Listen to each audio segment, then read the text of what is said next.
करता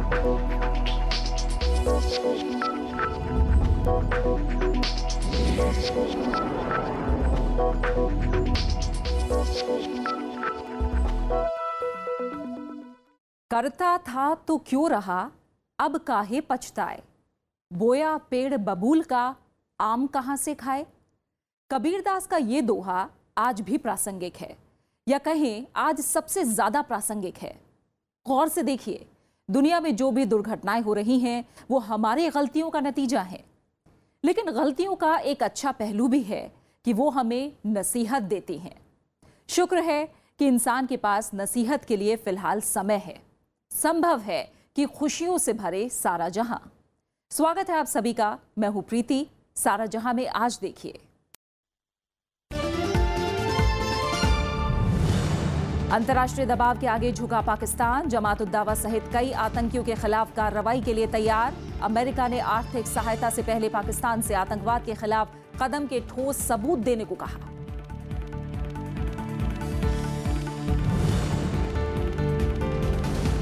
खड़ग प्रसाद शर्मा ओली ने नेपाल के प्रधानमंत्री की संभाली कमान। बड़े और कई छोटे दलों के समर्थन से बनी सरकार। ओली 10 साल के अंदर नेपाल के 41वें प्रधानमंत्री।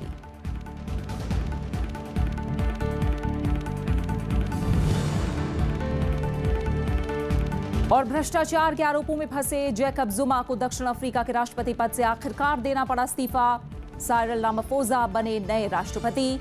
मंद अर्थव्यवस्था को उबारना बड़ी चुनौती।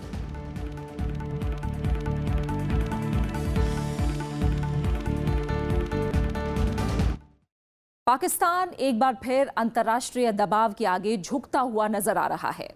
पाकिस्तानी राष्ट्रपति ममनून हुसैन ने एंटी टेररिज्म अध्यादेश पर हस्ताक्षर किए हैं, जिसके बाद तमाम आतंकी गिरोह पाकिस्तान में भी आतंकवादी संगठन माने जाएंगे।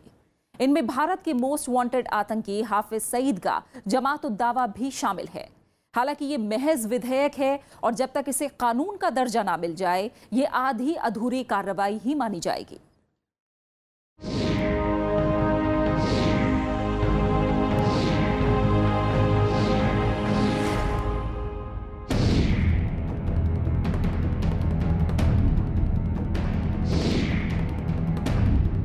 पाकिस्तान के राष्ट्रपति ममनून हुसैन ने संयुक्त राष्ट्र की तरफ से आतंकवादी घोषित करने वाली सूची को मानते हुए एक विधेयक पर दस्तखत किए हैं। इस विधेयक का मकसद लश्कर-ए-तैयबा, अल-कायदा और तालिबान जैसे संगठनों पर लगाम लगाना है। इस विधेयक के लागू होने के बाद भारत के मोस्ट वांटेड आतंकी हाफिज सईद का संगठन जमात उद दावा भी आतंकवादी संगठन माना जाएगा।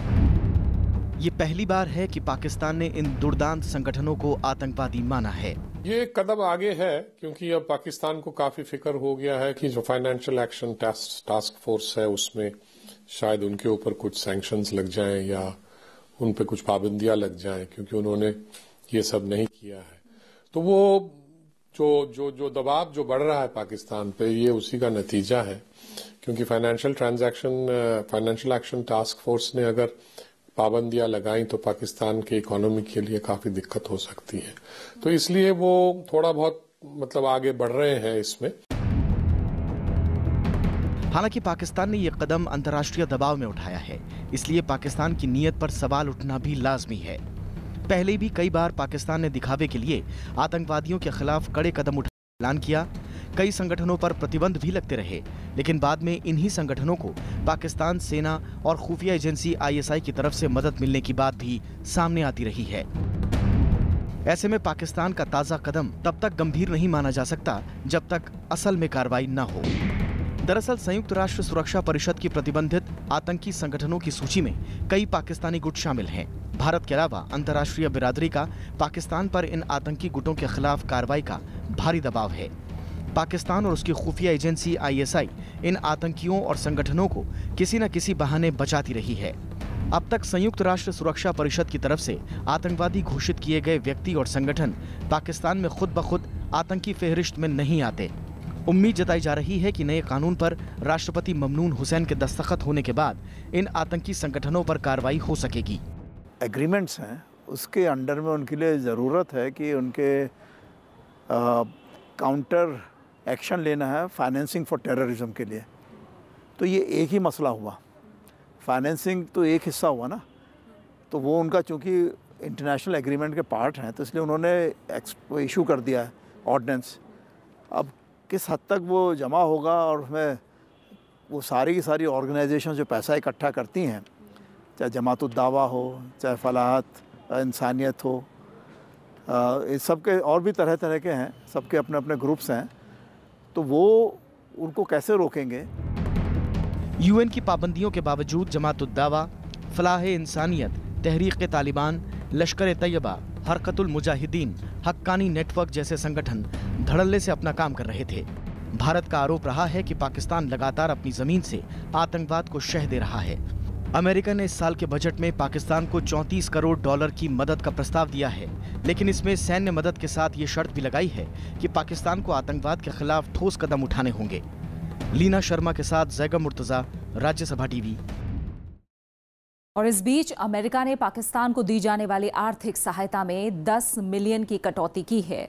राष्ट्रपति ट्रंप ने आगामी बजट में पाकिस्तान को $256 मिलियन की नागरिक सहायता और $80 मिलियन की सैन्य सहायता देने का प्रस्ताव रखा है, लेकिन ये सहायता एक शर्त पर दी जाएगी। वो शर्त है कि पाकिस्तान आतंकवाद पर टाल मटोल की नीति खत्म करेगा और इसके खिलाफ सख्त कदम उठाएगा। लेकिन पाकिस्तानी कूटनीति का अहम हिस्सा बन चुके आतंकवाद को नियंत्रण में लाना उसके लिए आसान नहीं होगा।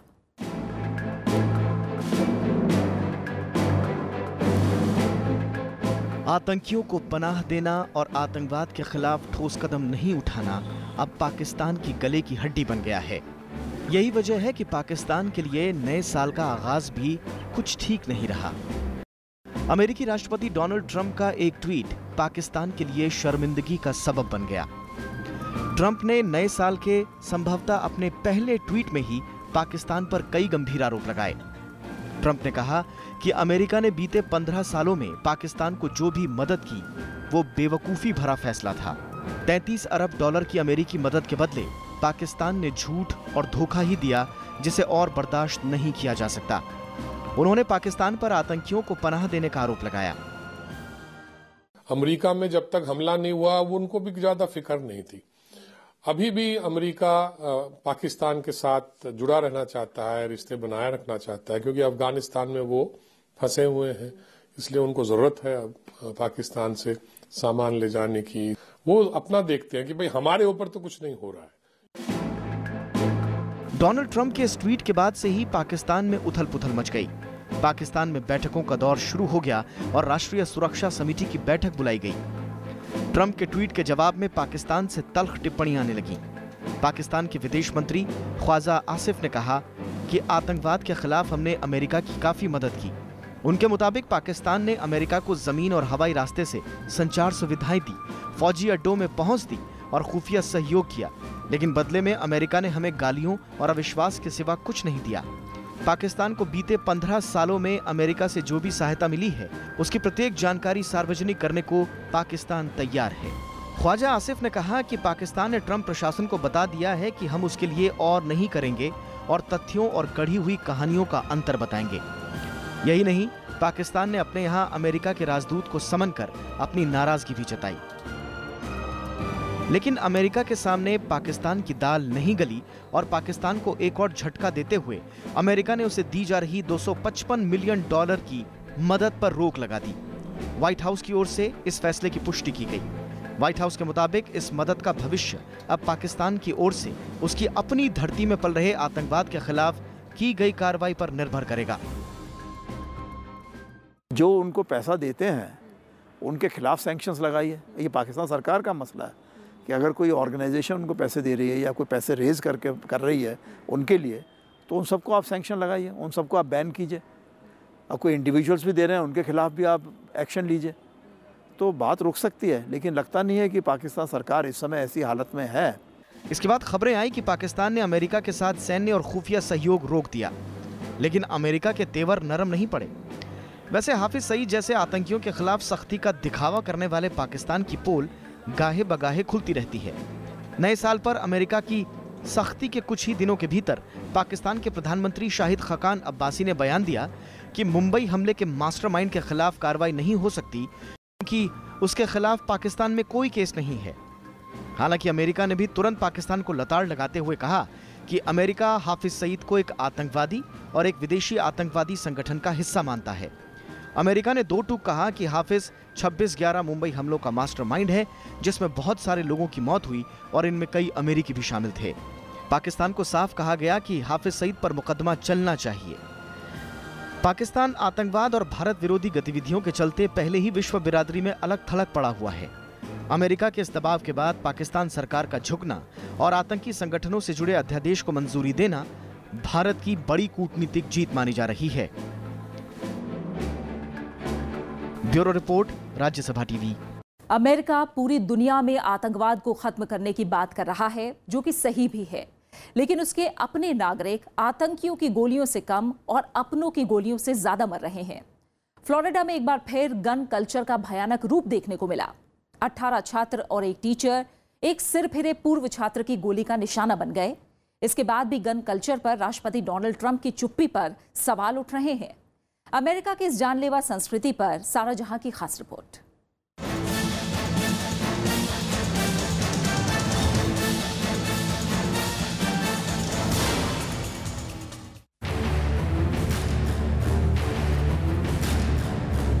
अमेरिका के फ्लोरिडा प्रांत में वैलेंटाइंस डे स्थानीय लोगों के लिए कयामत लेकर आया।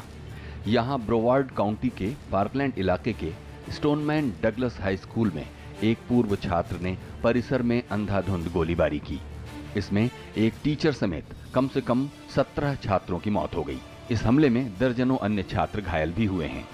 पुलिस ने हमलावर को गिरफ्तार कर लिया है। He's 19 years old. He was born in 1998 in September. He was a former student of Douglas High School. He got expelled for disciplinary reasons. I don't know the specifics. I think he might have surfaced at Taravella High School. We're still trying to confirm that. And this morning when he woke up, whether he was a student or not, I don't know. चश्मदीदों के मुताबिक हमले के वक्त हमलावर युवक निकोलाउस ने AR-15 rifle ले रखी थी और उनके पास ढेर सारे कारतूस थे। निकोलाउस ने स्कूल के दरवाजे में दाखिल होने के बाद गोलीबारी शुरू कर दी और स्कूल परिसर के भीतर घुसता चला गया। इससे पहले हमलावर ने फायरिंग शुरू करने से पहले स्कूल का फायर अलार्म भी बजाया ताकि स्कूल में अफरा तफरी मच जाए। We heard gunshots. We heard people like knocking on the door saying they were police, but I guess they weren't. They were trying to like trick us to come out. The first ones I heard, I mean, they were like nonstop, like 2 big shots, and then everyone just panicked. There was running everywhere. America में गोलीबारी की घटनाएं अक्सर सुर्खियां बनती रहती हैं। पिछले अक्टूबर में लास वेगस में हुई गोलीबारी की एक घटना में 58 लोगों की मौत हो गई थी। इससे पहले जुलाई में अरकानसास राज्य के एक क्लब में भी गोलीबारी की घटना हुई थी, जिसमें कम से कम 17 लोग घायल हो गए थे। जुलाई 2016 में डलास शहर में हो रहे विरोध प्रदर्शन के दौरान एक स्नाइपर की गोलियों से 5 पुलिसकर्मियों की मौत हो गई थी। इससे कुछ दिन पहले ऑरलैंडो के एक गे नाइट क्लब में हुई गोलीबारी में 50 लोग मारे गए थे। So as soon as you hear something like this is happening, the first thing you start thinking about the families. You know, you think about your own family. As a grandparent and a parent, the first thing you think about is, you know, God, I hope this never happens to my family. Then you think about, you're furious. How could this ever happen in this country? इस घटना के बाद America में एक बार फिर बंदूक संस्कृति के नुकसानों पर चर्चा छिड़ गई है।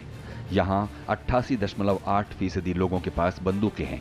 ये दुनिया में प्रति व्यक्ति बंदूकों की संख्या के लिहाज से सबसे ज्यादा है।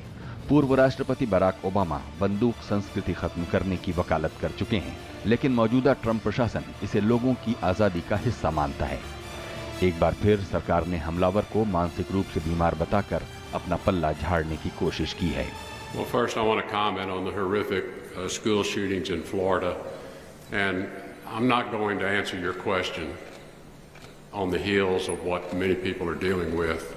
We have mourning parents, we have people that are in really difficult circumstances dealing with that, so I think we need to just keep them in our thoughts and prayers at this time, and we can have conversations about other things later. दरअसल America में बंदूक आसानी से खरीदी जा सकती है। 5 दिसंबर 1791 को अमेरिकी संविधान के दूसरे संशोधन में बंदूक रखने को बुनियादी अधिकार माना गया है। यहाँ बंदूक खरीदने के लिए किसी तरह के परमिट की जरूरत नहीं है। बंदूक खरीदने के लिए यहाँ लाइसेंस और रजिस्ट्रेशन की जरूरत नहीं है। साथ ही हर व्यक्ति अधिकतम कितनी बंदूकें रखे, इस पर भी कोई रोक नहीं है। ब्यूरो रिपोर्ट के साथ जैकब मुर्तजा, राज्यसभा टीवी। नेपाल में सत्ता परिवर्तन हो गया है। अब खड़ग प्रसाद शर्मा ओली नए प्रधानमंत्री हैं, लेकिन 10 साल में 41वें प्रधानमंत्री ओली की राहें आसान नहीं हैं। और दूसरी तरफ भविष्य में भारत और नेपाल के रिश्ते किस दिशा में जाते हैं, ये भी दोनों देशों के लिए बड़ा मुद्दा है। देखते हैं इन्हीं प्रश्नों का जवाब ढूंढती ये रिपोर्ट।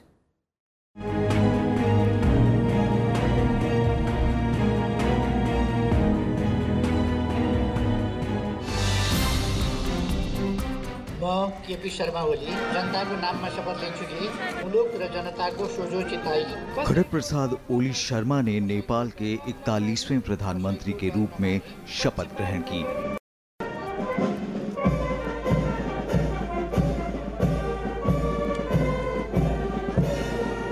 केपी ओली ने दूसरी बार नेपाल की कमान संभाली है।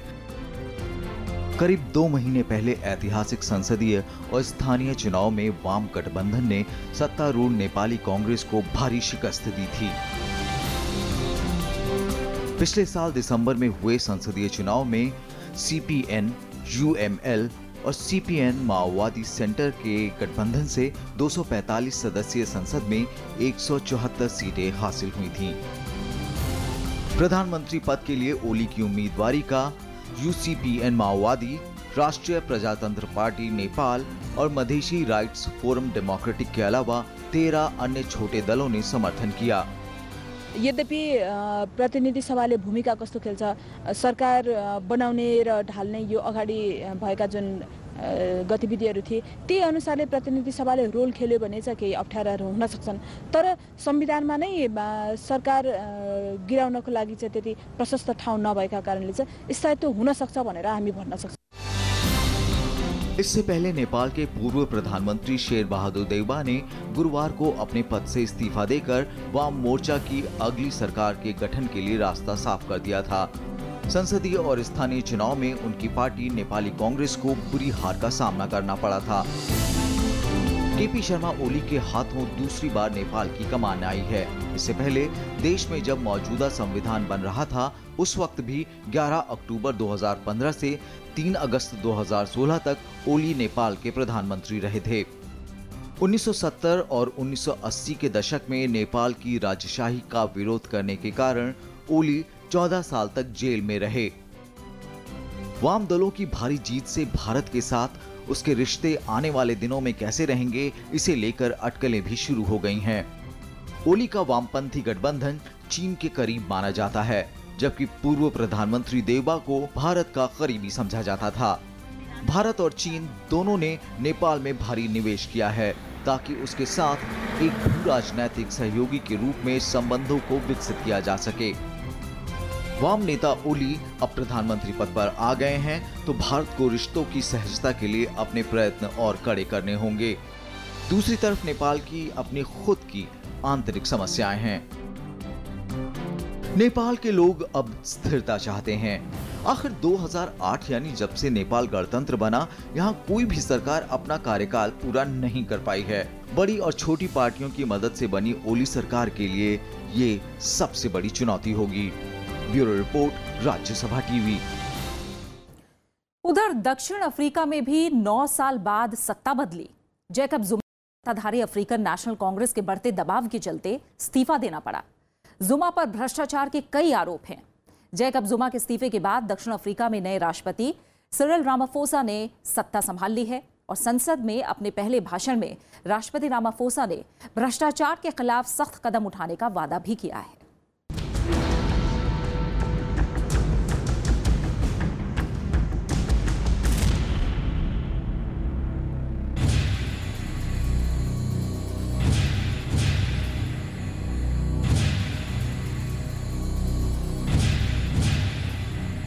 I have therefore come to the decision to resign as President of the Republic with immediate effect.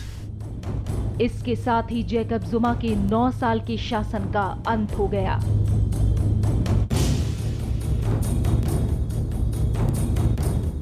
Jacob जुमा के ऐसे अंत की नौबत उन्हीं के गलतियों का नतीजा है।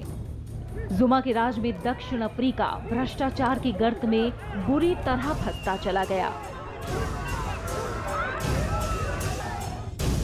The country cannot be held ransom because of one man. So it is a good thing that he resigned. We must have a party, a big party. We must throw a party because he resigned.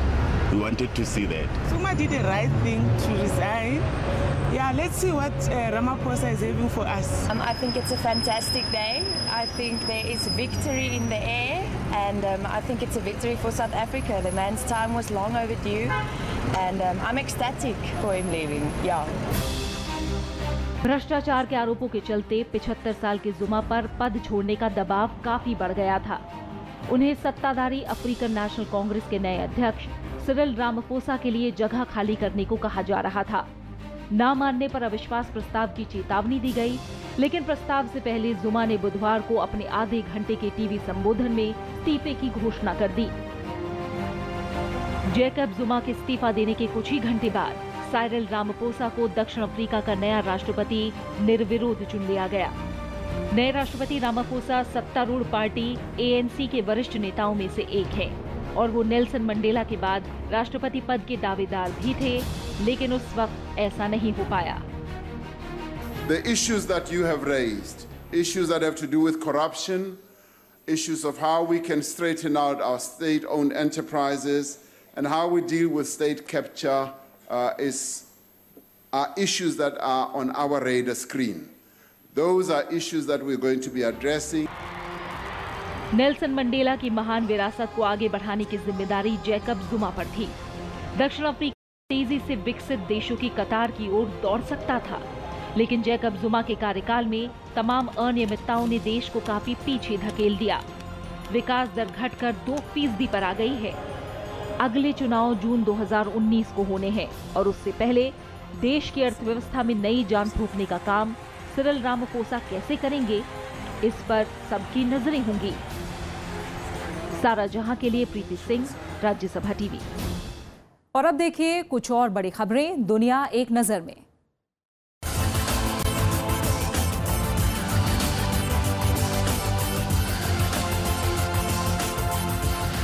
Israel के प्रधानमंत्री Benjamin Netanyahu ने कहा है कि उनकी गठबंधन सरकार पर कोई खतरा नहीं है और वो अपना कार्यकाल पूरा करेगी। प्रधानमंत्री नेतन्याहू पर भ्रष्टाचार के आरोप लगे हैं। इजरायल में पुलिस ने जांच के बाद उन पर लगे 2 मामलों में तफ्तीश की सिफारिश की है। नेतन्याहू पर औपचारिक रूप से केस दर्ज कराने की जिम्मेदारी अटॉर्नी जनरल कार्यालय की है, जो इस पर फैसला लेने में हफ्तों या महीनों का वक्त ले सकते हैं। इजरायल के सरकारी टीवी पर बोलते हुए बेंजामिन नेतन्याहू ने सभी आरोपों को बेबुनियाद बताया। अमेरिका के राष्ट्रपति डोनाल्ड ट्रंप ने अपने वेतन का 1/4 हिस्सा बुनियादी ढांचों के विकास के लिए दान दे दिया है। इस साल उन्होंने $1 लाख परिवहन विभाग को दिए। ट्रंप इससे पहले अपना वेतन स्वास्थ्य और मानव सेवा विभाग, राष्ट्रीय उद्यान सेवा और शिक्षा विभाग को भी दान दे चुके हैं। चुनाव में उम्मीदवार के तौर पर ट्रंप ने अपना वेतन न लेने का संकल्प किया था। उनका वेतन प्रतिवर्ष $4 लाख है। विकीलीक के संस्थापक जूलियन असांज की आजादी की उम्मीदों को झटका लगा है। मंगलवार को लंदन की एक अदालत ने गिरफ्तारी वारंट रद्द करने की उनकी याचिका को खारिज कर दिया। 46 साल के ऑस्ट्रेलियाई नागरिक असांज ने 2012 से लंदन स्थित इक्वाडोर के दूतावास में शरण ले रखी है। उन्हें डर है कि अगर वो इमारत से बाहर निकले तो उन्हें गिरफ्तार कर लिया जाएगा, जिससे उन्हें अमेरिका प्रत्यार्पित करने का रास्ता खुल सकता है। जज ने असांज के वकील की इस दलील को खारिज कर दिया कि 2012 में जारी वारंट को बरकरार रखना अब जनहित में नहीं है। स्वीडन प्रत्यार्पित किए जाने के खिलाफ अपनी लड़ाई के दौरान असांज ने जमानत की शर्तों का उल्लंघन किया था, जिसके बाद उनके खिलाफ ये वारंट जारी किया गया था। रूस में 11 फरवरी को हुए विमान हादसे की जांच में सामने आया है कि इसकी वजह गति मापने वाले उपकरणों में बर्फ के कारण आई खराबी हो सकती है, जिसके कारण विमान की रफ्तार के बारे में गलत जानकारी मिली। विमान हादसों की जांच करने वाली रशियन इंटरस्टेट एविएशन कमेटी ने कहा है कि विमान में हीटिंग सिस्टम बंद थे, जिससे रफ्तार दिखाने वाले उपकरणों में बर्फ जमी हो सकती है। रूस की राजधानी मॉस्को के बाहरी इलाके में 11 फरवरी को एक भीषण हादसे में विमान में सवार सभी 71 लोगों की मौत हो गई थी। लंबे समय से चले आ रहे गृह युद्ध और जातीय हिंसा के चलते अफ्रीकी देश कांगो में हालात चिंताजनक बने हुए हैं। इसी महीने जातीय हिंसा में 30 लोग मारे जा चुके हैं। हिंसा के बाद 22,000 से ज्यादा लोग कांगो छोड़कर युगांडा चले गए हैं। 2001 से जारी सामुदायिक संघर्ष में कांगो में हजारों लोग मारे जा चुके हैं। संयुक्त राष्ट्र शरणार्थी एजेंसी के मुताबिक अब तक 34,000 से ज्यादा लोग युगांडा में शरण ले चुके हैं, जबकि पिछले साल करीब 1.25 लाख लोगों ने पड़ोसी देशों में शरण ली थी। इतूरी प्रांत में हेमा और लेंडू समुदायों के बीच वर्चस्व को लेकर कई सालों से संघर्ष जारी है। और आखिर में हम आपको दिखाएंगे खूबसूरत दुनिया की रंगीन हलचल, दुनिया रंग बिरंगी में।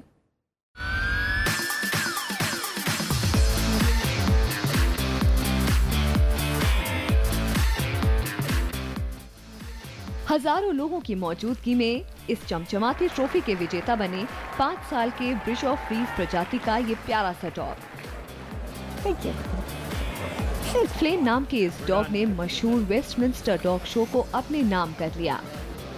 142वें वेस्टमिंस्टर डॉग शो में 202 ब्रीड के 2,882 एंट्रीज आई थीं।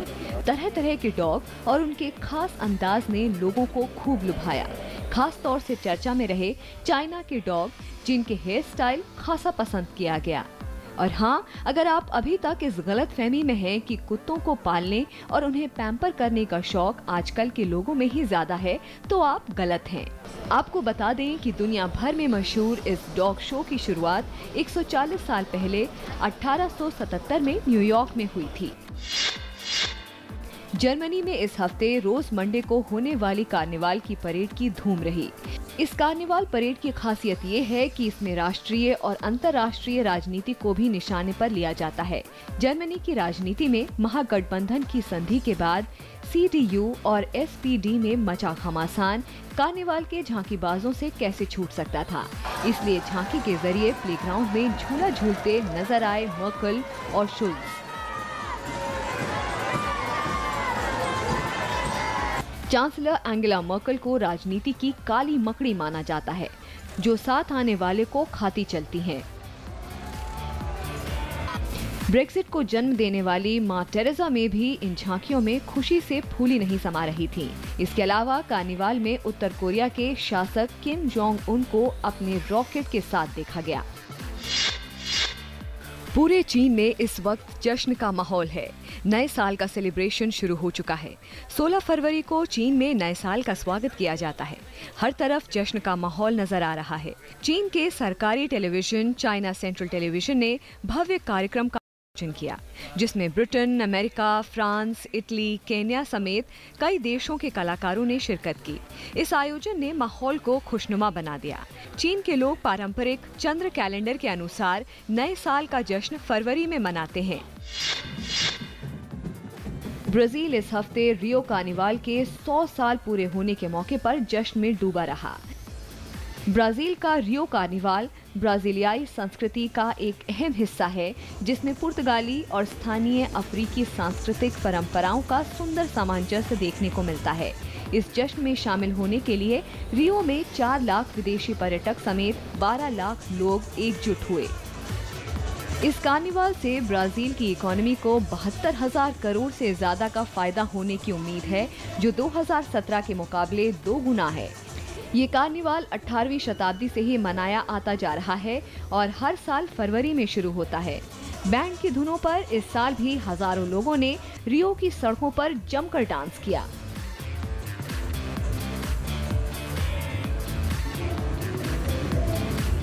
और इसी के साथ सारा जहां के आज के सफर में फिलहाल इतना ही। आप बने रहिए राज्यसभा टीवी के साथ। नमस्कार।